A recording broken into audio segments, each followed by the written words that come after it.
What's up guys, my name's Mr. Bruce and today's video is packed with some of the most gritty true crime footage that there is on the internet. So viewer discretion is advised, but before we go there, if you're a fan of dark storytelling and true crime, then you're in the right place because that's what we do. So I want you to go ahead, do me a favor and hit the like button right now, subscribe to the channel because we got a lot of stuff, and welcome to our little dark storytelling and true crime bubble.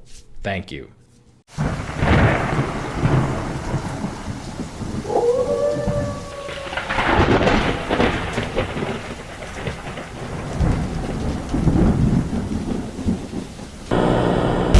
say 160 pounds max. So you just counted it out and then fucking went behind her, just without her looking? Mm-hmm. She like screaming and shit? Or you had her so tight that it was like... I pretty much hung her, like, I picked her up and had her just, like, dangling off the ground, and she just pissed herself, and because you lose control of your said body. my name, and then that was it. And it took me a half an hour to kill her. I thought I was going to be able to choke her out and have her out in, like, a couple minutes. Took her for 30 days. I choked her out, and then she was just laying there having a seizure or something. So then I got a shirt and I just shoved it down her throat so she wouldn't throw up or anything, and held my finger over her nose and set a timer. That's the only time I had my phone.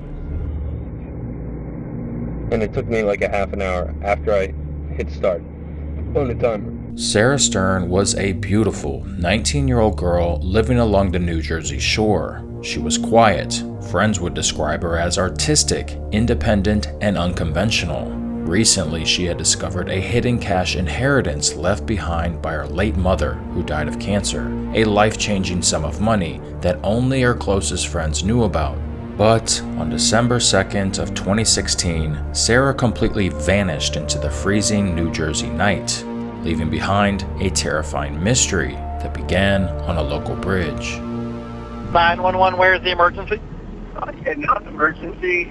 Actually on the Belmar Bridge, right after heading south in the middle of the bridge, there's a car that's abandoned. It's off to the side of the road, but... The Belmar Bridge being the 35 bridge?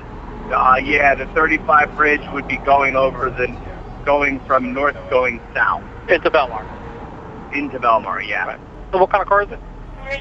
Kind of looks like an old beat-up, light tan-colored, like, sedan. And was there anybody inside the vehicle? I looked, no. Okay. Unless they were sleeping. I couldn't see them by their head being up. Nobody looked like they were in it.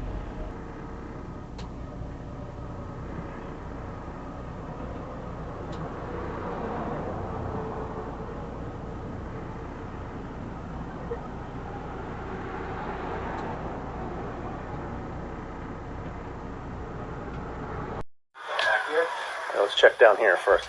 Dog's in a cage right back there. Hello? It's the police department. Hello? Anybody home?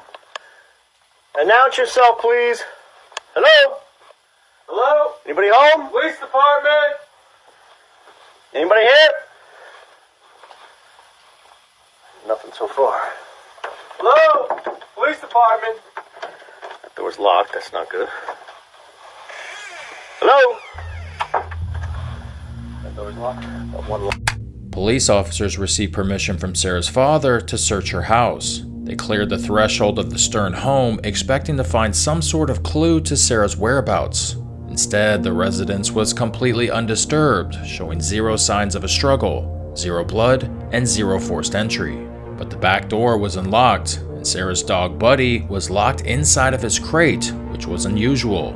However, they were able to recover Sarah's driver's license, her passport, and her social security card, making it entirely unlikely that she was a runaway. Locked door. Police department? 35 by you okay?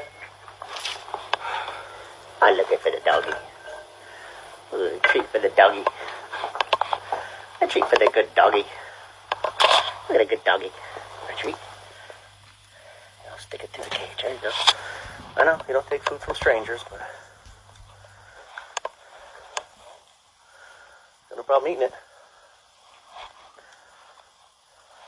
Well,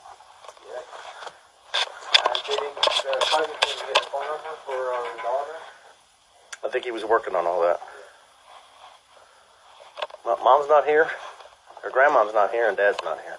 In the weeks after Sarah's disappearance, investigators found themselves at a standstill. Her car had been abandoned on the bridge. Search teams found no trace of her in the river. There were no eyewitnesses, no surveillance footage showing what happened, and no physical evidence pointing to a clear suspect. And most importantly, there was no body that had been recovered, so there was no clear sign of an actual crime. As investigators began speaking with the people closest to Sarah, one name kept coming to the surface again and again. That name was Liam McAtasney. At first, he was just a person of interest, and then suspicions grew. Liam had been one of Sarah's closest friends, childhood friends as a matter of fact. At first, there wasn't enough evidence to accuse him of anything, but as investigators continued digging, inconsistencies in his statements, along with his odd behavior and other developing evidence, gradually shifted their attention toward him. The problem was proving it. Liam was questioned by police officers, which was recorded through body cam footage. Then he was questioned again. Then he was formally interrogated. Then he was interrogated again.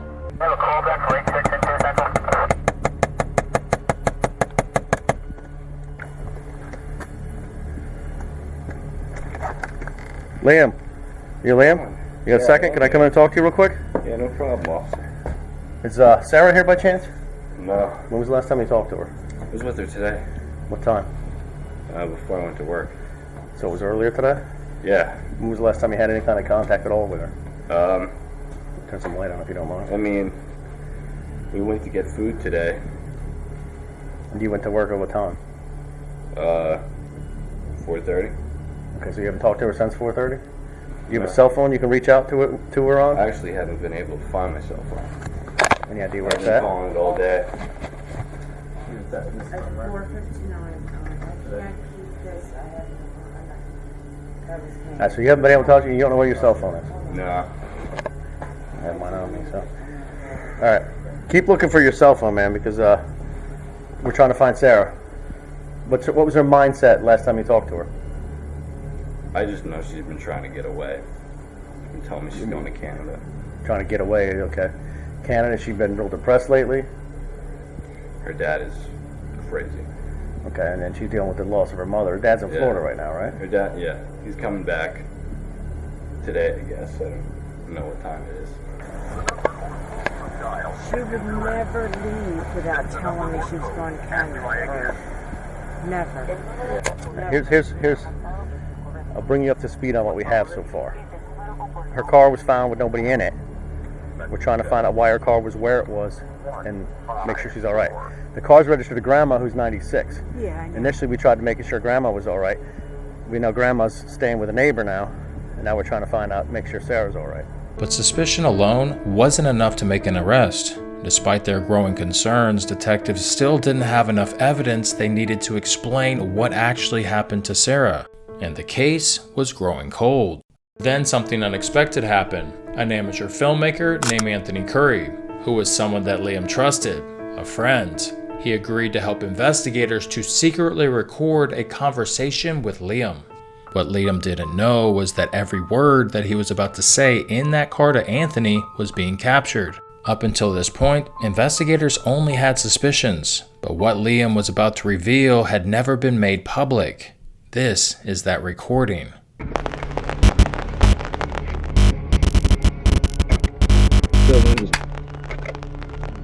How you doing? How you doing? You want a cigarette? Nah, I'm good. I quit them shits. I was smoking a lot of cigarettes while I was tripping. Really? Yeah. I tripped for like a whole, 2 months straight.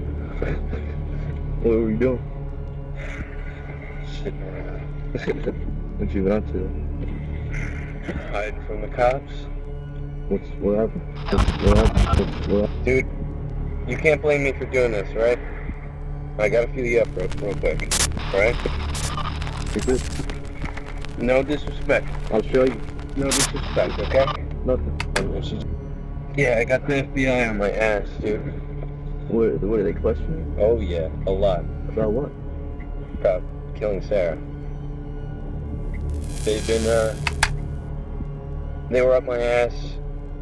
First it was just normal police. They were on my ass, and I had to go in and get interrogated by them multiple times. But then it kept moving up levels, and now it's a federal case. They've got the FBI. So you've been laying low, I guess. Oh yeah. And that's not even the worst part. The worst part of it is, I thought I was walking out 50 grand, 100 grand in my pocket. She had one safe, and she took money out, and she only had 10 grand. And this money, I don't know if it was burnt or something, it's old money, terrible quality. I don't even know if I can put any of it in the fucking bank. Right, because it'll probably look sketchy, right? Looks sketchy, and it'll look like it's Sarah's money, especially if it's a federal investigation. Right. If they're looking for the guy who has the fucking old money. Right, because it's probably like the old dollar bills and shit. It's not like the new shit, because the $100 bills are changed now. Exactly. No, it's from the 80s, dude. It's old. And then... What, she found it in her house or something? Huh? She found it in her house? Yeah. Spent a lot of money. And I didn't even get a quarter of it. So you only got like, what, seven grand? Somewhere around there. And you spent it all? No, I haven't even tried to do anything with it because it's in such bad shape. Yeah, you can't even use it. Like, I need to lay low and then maybe, like, tape some shit up and see if I can put it in the bank. So what, do you have it hidden? Yeah. Where'd you hide it? Fanny hook. First it was in my house for a long time, but then I stopped trusting Preston. Yeah, what's the deal with Preston? No, he's cool. Did he end up, like, helping you or not? Oh, yeah. Dude, tonight we just tried to rob a drug dealer together. We just drove down to, fucking... is that what you were in South Jersey for? Yeah, we were down there. We were gonna steal this fucking guy's safe. And we get to the house, and he moved. He's not at the same fucking house. That same guy we went to that one time? Or is it a different fucking... I don't remember. You drove down there with us one time to get drugs? Yeah, me and Preston, yeah. Me, you, and Preston went down. Yeah. That's who we were trying to rob. We're gonna go back down tomorrow night and try again. You know where he lives at? Yeah, we found it tonight. There were just people there. There's a higher chance that there's not gonna be people there tomorrow night. You gotta be fucking smart with that, bro.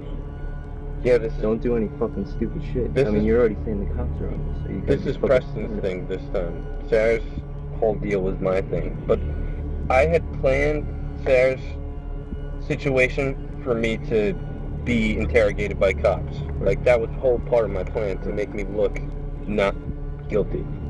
What did you even do? You didn't hear about it? It was all over the news. Right, but I didn't know if you, like, went through it. Yeah. And the worst part is, we threw her off the bridge, and the body never showed up. It's probably frozen. It's probably all the way out in the ocean. And it's fucking frozen, so she's not coming up anytime soon. Her body's probably at the bottom of the fucking ocean, or she got eaten by a shark or some fucking shit. Yeah. Bro, this is like a fucking movie, bro. Yeah. What makes this recording so extraordinary isn't just what Liam says, it's why he says it. By the time this conversation took place, investigators still suspected Liam, but they didn't have any type of concrete evidence to charge him, and without Sarah's body ever being recovered, they couldn't prove that she hadn't just run away. The interviews had slowed, the pressure from police had largely subsided, but this recorded conversation wasn't just another interrogation. Liam's guard was down. But what makes this footage stand out even more is the backstory of how Liam and Anthony actually hooked up. Anthony was a filmmaker, and Liam had told Anthony about a movie idea where the plot is that a wealthy girl has money, and two people close to her decide to rob her. They strangle her, take her body, and throw it over a bridge, leaving the car behind on that same bridge to make it look like she jumped. Sound familiar? Just days later, while watching the news, Anthony saw a story about Sarah Stern. A 19-year-old woman had disappeared, leaving her car abandoned on a bridge. Anthony didn't know Sarah, and he knew very few details about her disappearance. But coming only days after Liam's movie pitch, the similarities were impossible to ignore. He couldn't shake the feeling that Liam's movie idea sounded less like fiction and more like something that had actually happened. Although Liam was suspicious and even patted Anthony down for a wire when he entered his car, for all intents and purposes, Liam had no idea. Because of this, we now know that he was no longer describing a fictional crime. He was describing the crime that investigators believe he had actually committed. He spoke with a level of confidence and details that investigators had never heard before, but he was no longer answering questions from detectives or defending himself against accusations. He believed he was in complete control of the conversation. Every word, however, was being recorded, and as the conversation continued, investigators would begin hearing details that only someone directly involved in the crime could have known. All right, Liam, I gotta throw something in here, okay? Yeah. You know what's going on here? You know why we're standing here talking to you? I have a pretty good idea. No.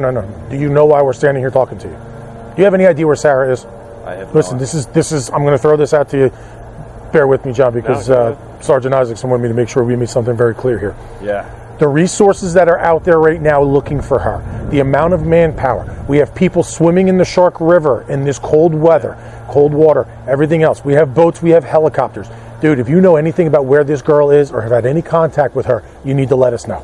Believe me. And exactly what it was that you had spoken to her about yesterday afternoon before you went your way and she went her way. You need to open up and let this detective know everything, man, because there are people all over the place looking for this young lady. Yeah, we're not. This is what Liam looks like and how he acts in front of police. Calm, calculated, not suspicious at all. Now compare that to what he said and how he spoke in the car with Anthony when he thought nobody was listening. Alright, so I'm hanging out with her. She has... We went to the bank. She took some money out, not all of her money. We're counting out, and then she goes to walk out the front door. I choke her out, drag her. My biggest problem was the dog, and her dog laid there and watched as I killed her. Didn't do anything. Her fucking dog. What kind of dog? Yeah, what kind of dog is that? It's like some... Was it a big dog? It looks like a beagle, but it's like the size of a Great Dane. Nobody was there? Grandmother was No, there? nobody was there. Even her dad wasn't there. He was in Florida. Yeah, you said that he was there. So, I have to leave. I fucking dropped my phone at Sarah's house. My phone was at Sarah's house. Like... Wait, you left your phone? Yeah, I lost it. I couldn't find it. I had to go to work. I had timed everything out so that... Why did you take your phone? You should have left it in your fucking pocket. Dude. What were you doing? Strangling someone? I couldn't find it, dude. It ended up being out in the driveway. Oh, it must have dropped out of your pocket. It must have dropped when I was crawling to get in the car.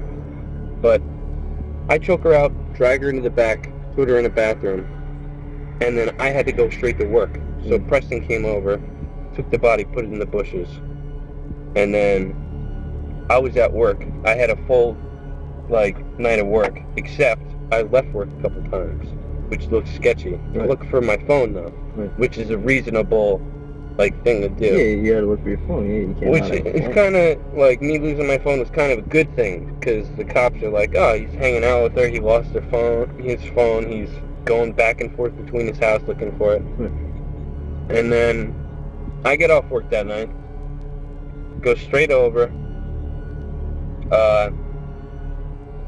Preston and I go over to her house, take her safe, bring that over to my house before we do anything. Then we take her body out of the bushes and drag it over to her back fence, and I crawl, get into her car, and I back up. There's a security camera across the street, so I had to act like her. I watched her every time she backed out. She does the same thing. So I backed out exactly like she did and drove off. Put her in the trunk? No, I put her in the passenger seat of her own car. And then Preston and I had these walkie-talkies to communicate with. We just used them again. So I was driving, and I had her buckled in the passenger Right, so seat. she looks like she's just sleeping. She's or just something. sitting up. Right. And my plan was, for me, I underestimated my own strength and how much a dead body would weigh. Because, It's limp weight. yeah, I got up on top of the bridge to throw her off.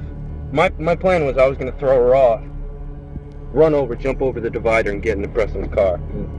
And I go up, open the door, unhook her, pull her out, start dragging her to throw her over, and then cars start coming up. I see like headlights coming. I try to get her over and I can't. Fuck my leg up. Like, the weight from her body, like, made me fall, and my leg, like, went up. So now I'm limping, my leg's fucked up, and there's 3 cars coming up. So I grab her body. Dude, I had superhuman strength, and I threw it in the car, and I fucking picked it up, and her feet were up here, and her head was down there, and 3 cars go by, and I'm fucking losing my shit, because that easily could have been a cop. Yeah. And then, I mean, the police station is like right there. yeah, and then Preston comes over the bridge, goes around, makes a U-turn, comes up behind me. The 2 of us throw the body over, and then we're out. Oh, so you needed help? I needed help, yeah. She's not even that big of a girl, right? No. I would say 160 pounds, max. The person Liam keeps referring to is Preston Taylor. Preston Taylor wasn't just some random stranger to Sarah. He knew her. He and Sarah were both part of the same social circle in high school. The 3 of them, Sarah Stern, Liam McAtasney, and Preston Taylor, all knew each other from school and were friends. Preston had known Sarah for years and had even taken her as a date to junior prom. He was also Liam's current roommate. While he wasn't as close to Sarah as Liam was, investigators quickly began looking into his possible involvement because of something that Liam had said in his statements. Like Liam, Preston was brought in for questioning as detectives tried to piece together the events surrounding Sarah's disappearance. But at this stage of the investigation, police were still trying to separate what they knew from what they suspected. Hey, Preston. Sorry to keep you waiting, man. How you doing, all right? Yeah. You remember me from December? Yeah. My name is Brian Weisbrow. I'm a detective with the prosecutor's office. As investigators continued looking into the people closest to Sarah, Preston became another piece of the puzzle. When detectives spoke with him, they were trying to understand his connection to Liam, what he knew about Sarah's disappearance, and whether he could help explain and corroborate the details Liam had been revealing. At this point, investigators had 2 people connected to Sarah's disappearance, but they still needed to understand the full timeline of what happened. The more they looked into Sarah's life before she vanished, the more one detail stood out: the money that she had inherited from her mother. They had Liam's statements, and they had questions about Preston, but what they still needed was evidence that could prove what actually had happened. Do you know her family? Yeah, I know some of her family. You know her dad? Mm-hmm. What's her relationship like with her dad? Not good. And when you say not good, what do you mean? I can't say that anything's ever gotten violent, but I know that there's a lot of fighting all the time. It's just constant fighting between her and her father. What's the fight about? Anything. And I was just sitting there like, Sarah, if he's calling you again, he's calling you to argue with you. I don't know, like, you don't have to let him do that to you. You can just not answer the phone, because there's nothing you can say that you haven't already said to him. Again and again during police questioning, Liam spins a story about an abusive father, how Sarah was deeply troubled, indicating that she was quite depressed. This would hint at the fact that she may have killed herself by jumping off of that bridge. He further complicated things by giving them an alternative course of events, suggesting that she was planning to run away to nearby Canada. This would put her firmly outside of their jurisdiction and almost impossible to track. But police already knew that she still had over $25,000 in a safety deposit box at the bank. And what 19-year-old would run off to Canada and leave $25,000 in a deposit box? Clearly, she would need that money. Officers were realizing that she did not run away during a search of her home, because they found her ID, her passport, and both US and Canadian currency. Again, things that she would have needed to go to Canada, leaving them with only two theories. Either she took her own life, or someone took it for her.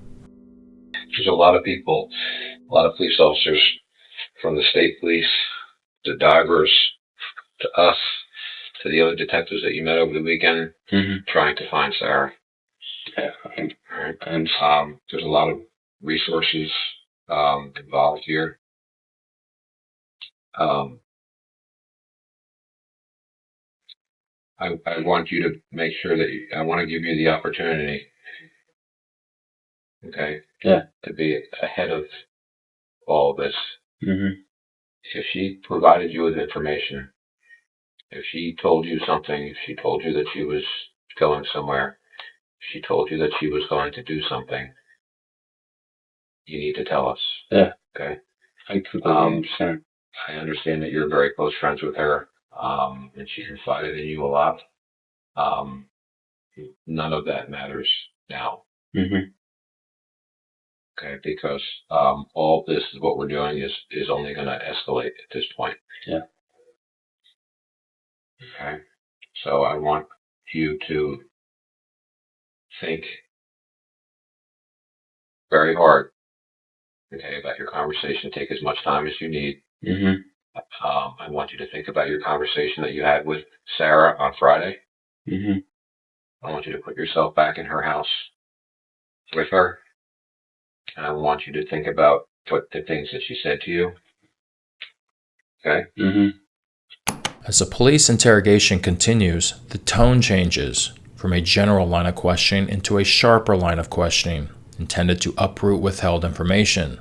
And almost immediately, Liam drops a bombshell question that would cause the detectives to stop dead in their tracks. One thing I want to talk to you guys about was if she did jump off the bridge, what are the odds that she's not somewhere all the way out in the ocean by now? I don't know.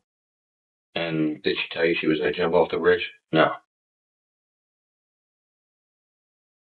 If she had told me that she was going to jump off the bridge, there would have been no way that I could have gone to work that night. I went to work and I had one of the best nights of my life. I made a bunch of money. All my tables were good. I had a great time. It definitely, I would not have been able to do that if I knew something. Can you just hang tight right here? Let's set up a minute, right? Yeah. All right, thanks. No problem.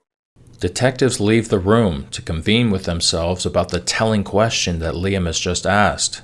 They gather themselves, review some information, and bring in a new line of questioning. You haven't told us about the bank. Yeah. How come you haven't told us about the bank? Well, I told him about the bank, but... Did you go to the bank? I was with her. Okay. That's the way back from Taco Bell. What bank did you go to? It's in Bradley Beach. It's called Kearney. And what did you do at the bank? No idea. I didn't go in. Stay in the car? Yeah. Why did she stop at the bank? What did she tell you she was stopping at the bank for? Something to do with her money. I don't know. She had found money in the Avalon house a few months ago. And, she has a lockbox full of money in there. I don't know. She was taking money out, putting money in there. A lockbox full of money where? In Kearney Bank. How do you know? She's told me. What did she tell you about that? It's just that that's where her money is. Whose money did she find? She said that it must have belonged to her mother. What she thought was her mom left it for her, hid it in the house, so if her dad were to take her money, she would still have money left for her by her mom. That's how much money? I couldn't tell you. She never told me. She said it could be. She told me a range. She said it could be from 20 grand to 100 grand. She wasn't sure. She wasn't sure how much money she found? Yeah. How does that make sense to you? That you wouldn't be sure how much money you found? Well, she told me the condition of the money was pretty bad. Like, it was all stuck together. Well, it was old bills. So that could have been a reason for not knowing. I don't know if some of it was destroyed or water damage or whatever could have happened over the years. She told you she didn't know how much it was? Yeah. You ever see it? No. By this point, investigators did not yet have Liam's shocking car confession. They hadn't heard Liam describe what happened in remarkable detail.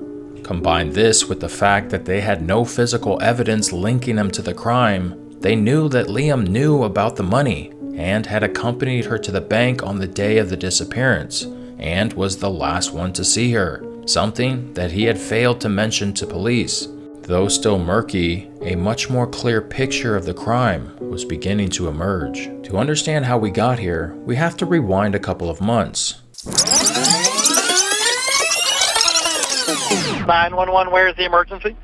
Sarah's at her family's second home in Avon by the Sea when she makes an unexpected discovery. She came across a shoebox full of cash. As it turns out, her mom had left it to her as an inheritance. But much of the cash had deteriorated after being hidden for years.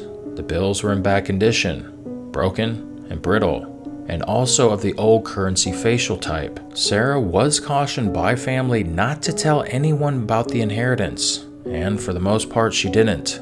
But she did turn to one person she trusted for help, and that person was Liam. But what she didn't know is that Liam would run his mouth and tell multiple people about the money, including his roommate Preston Taylor, using the words, "It's the type of money that someone would kill for." The Friday of her disappearance, Sarah walked into Kearney Bank to exchange and secure the money, depositing a substantial amount into a safety deposit box at the bank, while also keeping some of the cash in a small gray safe at her home. A couple of days after Sarah's disappearance, while the case is still classified as a missing persons and not a murder, police do a routine financial audit of Sarah's banking activity to track possible whereabouts. That's when police find out about the safety deposit box, the inheritance, and the banking withdrawal. Banking surveillance confirms this. She was also accompanied by Liam to the bank, something that Liam had failed to mention to police during questioning. The size of the inheritance was rumored to be about $100,000. And that's when Liam and Preston started discussing what would start out as a robbery plan and quickly devolved into a murder plot. So you just counted it out and then fucking went behind her, just without her looking? Mm-hmm. Was she like screaming and shit? Or you had her so tight that it was like... I pretty much hung her, like... I picked her up and had her just like dangling off the ground, and she just pissed herself and because you lose control of your said body. my name, and then that was it. And it took me a half an hour to kill her. I thought I was going to be able to choke her out and have her out in like a couple minutes. I choked her out, and then she was just laying there having a seizure or something. So then I got a shirt and I just shoved it down her throat so she wouldn't throw up or anything, and held my finger over her nose and set a timer. That's the only time I had my phone. And it took me like a half an hour after I hit start on the timer. This is the thing about like heists. There's so much shit that you can't account for. You don't know. Yeah. You don't know until it happens. And then the next month was just me getting interrogated by cops over and over and over again. Why? Because you were the last one to be with her? Yeah. And they knew through the phone, I guess? Through the phone calls? They knew because it was just it was part of my plan for them to know that we were hanging out. Right. Because I needed to make it seem like we were better friends than we actually were, so that they wouldn't question my behavior with her. You are the only person on this planet that knows, besides Preston. And Preston doesn't know that you know. And I think we should probably get back to our house. Because I gotta head back to fucking Brooklyn. Word. I got fucking work at 6 a.m. True. Because Preston doesn't like this idea. Right. He doesn't like that you didn't just come to the house. And if he knows that you know, I don't want him, I don't want there to be a chance. I'm not no fucking rat, bro. Yeah. You don't have to fucking I know that question it. I'm in Brooklyn. The cops haven't questioned me. I know you're not a rat, but we gotta play it safe. Anyone? No, yeah, I understand. Yeah. It could be anyone, and I don't want Preston to think that he has to kill you and take you out because you are the only person that knows. Because I've tried to imply that you might know, and he gets really upset. Yeah. So maybe don't tell him. Don't tell him. Don't tell him. Yeah. But you're the only person besides Preston that knows. And I told you that in the beginning. That's how it was going to be. I planned this thing out for like 6 months. And on that cold December day in New Jersey, Liam accompanies Sarah to the bank to make a withdrawal after a quick stop to Taco Bell to get something to eat, which gave him first-hand knowledge of both the inheritance and where she kept the money in the house. According to investigators, Sarah had no reason to believe that she was walking into any danger. Instead, she was lured in her own home by a confidant, someone she trusted. On the night of December 2nd, 2016, she returned home expecting nothing out of the ordinary, but instead, she was brutally attacked in an extremely malicious way by a friend that she never suspected. In the late AM hours of the same day, Sarah's car is found on the Belmont Bridge, abandoned, and she was never seen again. That's because probably only an hour after she left the bank, when she got home, Liam killed her. The plan was well orchestrated, with meticulous attention to detail, because Sarah's body would never be seen again, making a case with no body recovered particularly hard to legally solve. The murder itself was only part of the plan. The motive had been developing for months. Once inside the house, investigators believe that Liam launched a surprise attack from behind. Sarah tried to fight back, but after a prolonged struggle, he overpowered her and strangled her to death. In the struggle, she only managed to utter a single word: Liam. But manual strangulation proved far harder than Liam had anticipated, because she kept waking up. So he choked her until she passed out. He stuffed a towel into her mouth and pinched her nose. He then used his iPhone stopwatch feature to time it, to make absolutely sure that she was dead. A detail that was unlocked during trial when prosecutors revealed that Liam's timer stopwatch feature on his phone was activated at exactly 4:15 p.m., the exact time of the murder, and very shortly before Liam was due to arrive for his shift at work. The entire strangulation process, according to Liam's car confession, took about 30 minutes.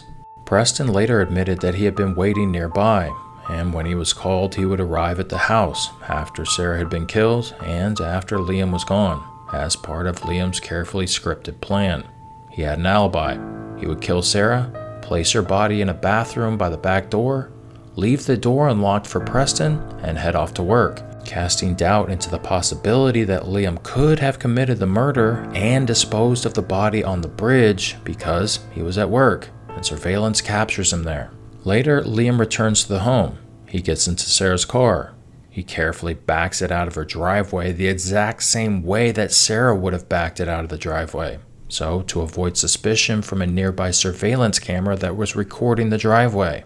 He drives her car behind the house, and together with Preston, investigators say the two men wrapped Sarah's body, lifted her over the backyard fence, and loaded it into Sarah's nearby vehicle. Once Sarah was in the car, carefully placed in the front seat to look like she was sleeping, Liam drove down Route 35 to the nearby bridge, followed but not too closely by Preston in his second car.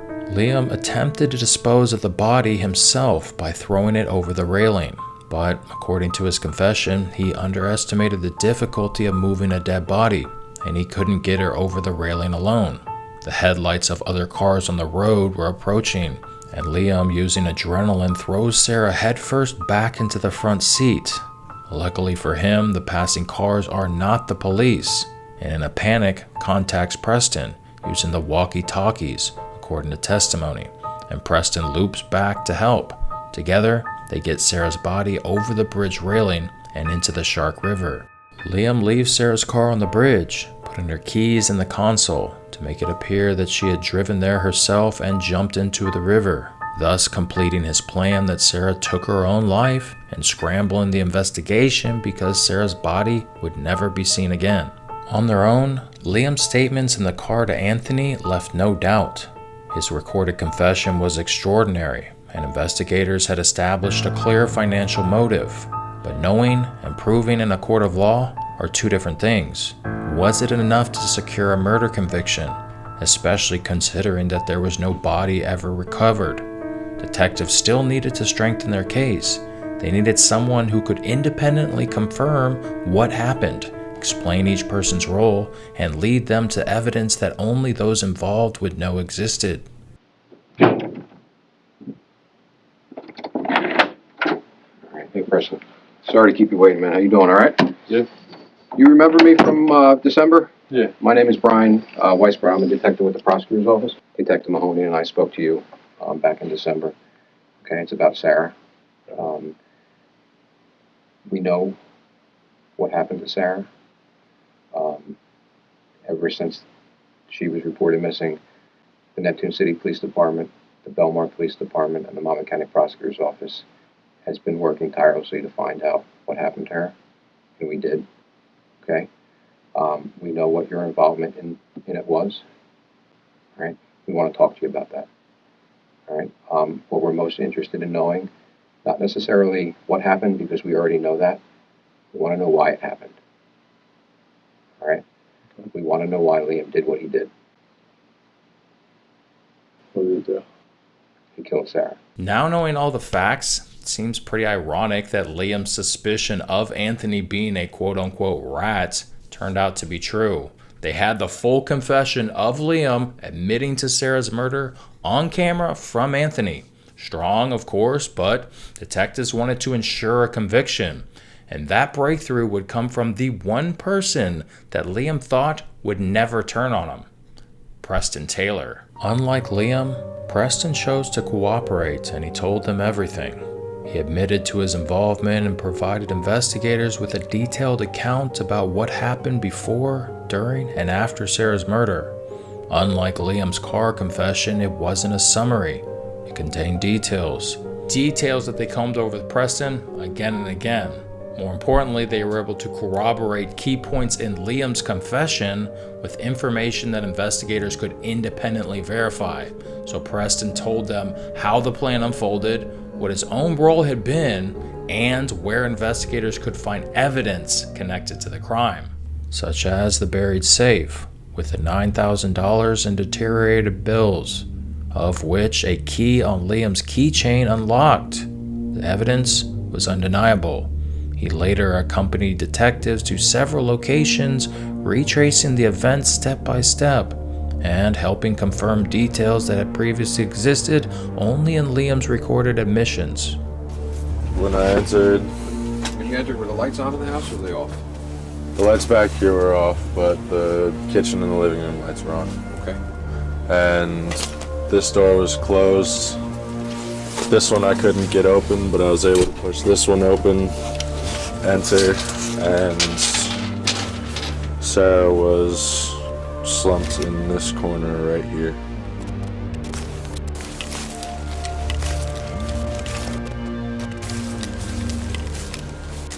And dragged her over here and kind of sat her under the bushes right here.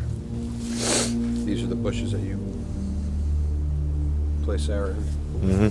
Okay. And we made our way up to the house. Right under these bushes here, we pulled her out, and he picked her up to start dragging her. I grabbed her legs and got her over to the fence. Liam dragged her over to the car and sat her in the passenger seat while I was putting the safe in my car. Okay. And did you see him dragging her? Yeah. If somebody were driving down the road and looking into that car, what would they see? They would have seen Liam driving a car and Sarah assuming that she was asleep in the passenger seat. For investigators, that was the turning point. What had once been a case built largely on suspicion and a secretly recorded confession was now supported by eyewitness testimony, physical evidence, and an accomplice that was willing to tell the jury exactly what happened. For a scheme that started out with a friend that Sarah knew since she was 6 years old, who then planned and executed a robbery ending with her murder. That plan should have netted this friend somewhere in the ballpark of $100,000. Ironic it seems that Liam only ended up with a little over $9,000. $9,000 in basically unusable bills that were massively deteriorated. Liam had a perfect plan, perfect murder, and he executed it perfectly. He got rid of Sarah's body, and still to this day, her body has never been recovered. And although this murder heist turned up only 1/10 of the money that he thought he would get, for all intents and purposes, he probably would have got away with it. But the one person Liam trusted had flipped. Preston Taylor was only promised $3,000 of the total $100,000 inheritance for his role in the murder of innocent Sarah Stern. Perhaps the most memorable and stupidest thing about this whole situation was Liam got away with murder until he decided to pitch his murder plan off as a movie idea to Anthony Curry, an amateur filmmaker, embedding the details of the actual murder he committed into the story. Then Anthony flipped on him, and his police recording of Liam, a real-life killer, perhaps will go down as the best film Anthony ever created. As it turns out, Liam wasn't as smart as he thought he was. What began as a carefully planned perfect crime blew up in his face because of the relentless hard work of the Monmouth County detectives and investigators. And, well, because of pure stupidity. Liam McAtasney was convicted of first-degree murder and sentenced to life without the possibility of parole. And as for Preston Taylor, his cooperation and testimony against Liam and his lack of being present at the actual murder, he was given a sentence of 18 years in prison. And there you have it, one of the most disturbing pieces of true crime murder footage on the internet. Killer that didn't know that he was being recorded, trying to pitch the details of a murder that he actually committed off as a movie script. Hope you enjoyed the episode, and thanks for tuning in. Make sure you hit that like button and subscribe to the channel. And feel free to take a look around if you're new to our little true crime bubble, because we got a whole lot more in store for you. So stay safe out there, and I'll catch you on the next one. Peace.